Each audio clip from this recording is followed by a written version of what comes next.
धन्यवाद रोहिणी। समाचार पत्रों की सुर्खियों के साथ आज मैं हूं न्यूज डेस्क पर रेडियो सखी माधवी। सेमीकंडक्टर क्षेत्र में वैश्विक जिम्मेदारी समझते हुए आगे बढ़ रहा भारत, कहा प्रधानमंत्री नरेंद्र मोदी ने। ग्रेनो में सेमीकंडक्टर महाकुंभ आज से प्रधानमंत्री मोदी ने कहा, तकनीक करे मानवता का कल्याण। सेमिकॉन इंडिया 26 देशों के 836 प्रतिनिधि करेंगे शिरकत।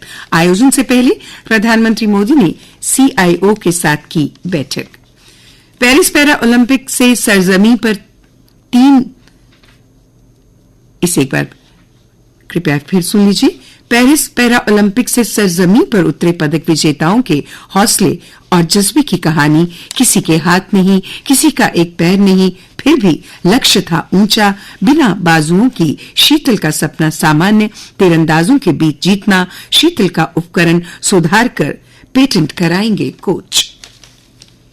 रेल पटरियों पर आतंकी षड्यंत्र। ट्रैक पर भारी वस्तु रख ट्रेन पलटाने को रेलवे ने माना आतंक की साजिश। पिछले 3-4 महीनों से रेल पटरियों पर भारी वस्तु और गैस सिलेंडर रखकर ट्रेन पलटाने की घटनाएं आतंकी षड्यंत्र की ओर साफ साफ संकेत कर रही हैं। रेलवे को भी ऐसा ही संदेह है। इसीलिए कानपुर के पास सोमवार को कालिंदी एक्सप्रेस की घटना का संदर्भ लेते हुए जांच का जिम्मा NIA एवं STF को सौंप दिया गया है। विभिन्न बिंदुओं से हो रही जांच। जून से अब तक ट्रेनों के बेपटरी होने की 23 बड़ी घटनाओं में ज्यादातर हादसे ट्रैक पर रखी भारी वस्तु के चलते हुए। अधिकतर घटनाएं क्षेत्र विशेष यानी बिहार, झारखंड, ओडिशा, बंगाल एवं उत्तर प्रदेश में ही हो रही। स्पेसएक्स के रॉकेट से अंतरिक्ष की प्राइवेट यात्रा पर रवाना हुए 4 लोग। स्पेसएक्स ने प्राइवेट अंतरिक्ष यात्रा के लिए पोलरिस डॉन मिशन को लॉन्च कर दिया है। अंतरिक्ष यात्री मंगलवार को स्पेसएक्स क्रू ड्रैगन कैप्सूल में सवार हो अंतरिक्ष के लिए रवाना हुए। उन्होंने फ्लोरिडा में नासा के केनेडी अंतरिक्ष केंद्र से स्पेसएक्स फाल्कन 9 रॉकेट के साथ उड़ान भरी।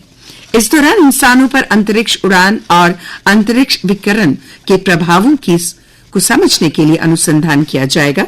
अंतरिक्ष यान पृथ्वी के 190 किलोमीटर की दूरी से गुजरेगा। 700 किलोमीटर की ऊंचाई पर अंतरिक्ष यात्री बुधवार या गुरुवार को स्पेस वॉक करेंगे। प्रदर्शन के बाद मणिपुर के 3 जिलों में कर्फ्यू। सुरक्षा बलों के साथ झड़प में 40 से अधिक छात्र घायल। राजभवन की ओर कर रहे थे कूच। स्कूल कॉलेज भी बंद किए गए। CRPF के 2000 और जवान मणिपुर भेजे गए। नार्को टेरर मॉड्यूल का एक और सदस्य गिरफ्तार। ईडी ने आरोपी को अदालत में पेश कर 4 दिन की रिमांड पर लिया। प्रवर्तन निदेशालय ने प्रतिबंधित आतंकी संगठन हिजबुल मुजाहिदीन के लिए वित्तीय मदद जुटाने वाले नार्को टेरर मॉड्यूल के एक और सदस्य को गिरफ्तार कर लिया। मॉड्यूल के 2 सदस्य पिछले महीने ही हो चुके हैं गिरफ्तार। सीमा पार से नशीले पदार्थों की तस्करों के जरिए आतंकियों के लिए जुटाए थे पैसे। उपराज्यपाल से मिले पदक विजेता। उपराज्यपाल मनोज सिन्हा ने मंगलवार को राजभवन में सब जूनियर नेशनल ताइक्वांडो रजत और कांस्य पदक विजेता मोहम्मद अरहान और आरोही दत्ता से मुलाकात की। उनके साथ उनके कोच राजेंद्र सिंह भी थे। उपराज्यपाल ने पुंछ जिले के युवा खिलाड़ियों को बधाई और शुभकामनाएं दी। भविष्य में भी बेहतर प्रदर्शन करने के लिए प्रेरित किया। BSF जम्मू फ्रंटियर के IG ने डोडा सुरक्षा हालात का जायजा लिया। नाका पार करने वाले सभी लोगों पर नजर रखने के निर्देश। विदेश मंत्री S जयशंकर ने जर्मन विदेश कार्यालय के वार्षिक राजदूत सम्मेलन में कहा कि यूक्रेन संघर्ष युद्ध के मैदान पर हल नहीं किया जा सकता। उन्होंने कहा रूस और यूक्रेन दोनों को बातचीत करनी ही होगी। यदि वे सलाह चाहते हैं तो भारत हमेशा इसके लिए तैयार है। भारत से और 10,000 श्रमिक भर्ती करेगा इजराइल। स्वास्थ्य सेवा क्षेत्र में देखभाल करने वाले 5,000 कर्मचारियों को भी काम पर रखने की तैयारी। इजराइल ने अपने बुनियादी ढांचे और स्वास्थ्य सेवा क्षेत्र में कुशल कर्मचारियों की कमी को दूर करने के लिए एक बार फिर भारत से संपर्क किया है। अन्य समाचारों के साथ अब मेरी सहयोगी रोहिणी। धन्यवाद माधवी। डेंगू से बचाव के लिए नगर निगम जम्मू ने प्रयास तेज कर दिए हैं। इसी कड़ी में जेएमसी आयुक्त ने विभिन्न वार्डों का कल दौरा किया और प्रबंधों का जायजा लिया और फॉगिंग टीम को अपने कार्यों में तेजी लाने, जेएमसी के अधिकार क्षेत्र के तहत सभी वार्डों को जल्द कवर करने के निर्देश दिए। जम्मू विश्वविद्यालय के लॉ स्कूल के छठे सेमेस्टर के छात्रों को न्यायालय का भ्रमण करवाया गया। इसका उद्देश्य छात्रों में कानूनी परिदृश्य की गहरी समझ को बढ़ावा देना था। इस दौरान छात्रों ने अभ्यासरत वकीलों के साथ भी बातचीत की और कानूनी पेशे में जरूरी जानकारी ली। इस दौरान जिला न्यायाधीश भ्रष्टाचार निरोधक न्यायालय जम्मू के साथ एक संवादात्मक सत्र हुआ। स्मार्ट सिटी बन रहे जम्मू शहर में सुरक्षा और निगरानी, यातायात व ठोस अपशिष्ट प्रबंधन और ई गवर्नेंस एप्लीकेशन के प्रभावी उपयोग को सुनिश्चित करने के साथ रियल टाइम जानकारी प्राप्त करने के लिए integrated command and control centre ने काम करना शुरू कर दिया है। सेंटर में 5 ट्रैफिक पुलिस कर्मियों की तैनाती की गई है। ट्रैफिक पुलिस आईसीसीसी से रिमोट के माध्यम से कर रही ई चालान।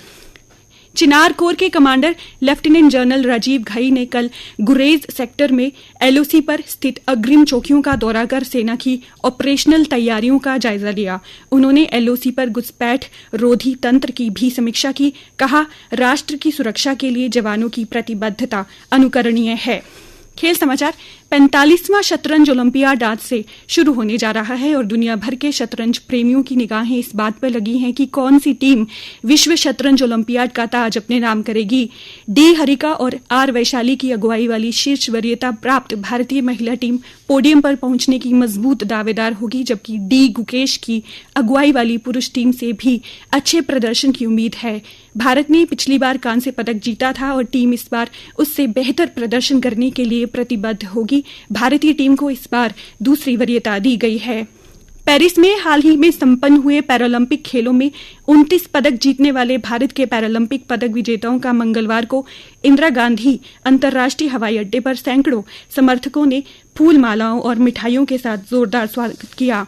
ये समाचार सभी समाचार पत्रों में इस विवरण के साथ सचित्र छपा है। जिंदगी में कभी परेशान हो, हारा हुआ महसूस करें, नाउम्मीदी घर कर ले तो इन चेहरों को याद कर लें। मन में नई ऊर्जा का संचार होगा, सकारात्मकता आएगी और कदमों में जीत होगी। पहले ही मैचों में जीत से उत्साहित गत चैंपियन भारतीय टीम चैंपियंस हॉकी टूर्नामेंट में आज मलेशिया के खिलाफ होने वाले मैच में जीत की हैट्रिक लगाने उतरेगी। भारत ने पहले मैच में चीन को 3-0 से और जापान को 5-1 से हराया था। नीरज चोपड़ा के साथ अविनाश साबले भी डायमंड लीग के ब्रसल्स में होने वाले फाइनल में उतरेंगे। सत्र का फाइनल 13 और 14 सितंबर को होगा, जिसमें पहले दिन स्टीपल चेज और अगले दिन भाला फेंक की स्पर्धा होगी।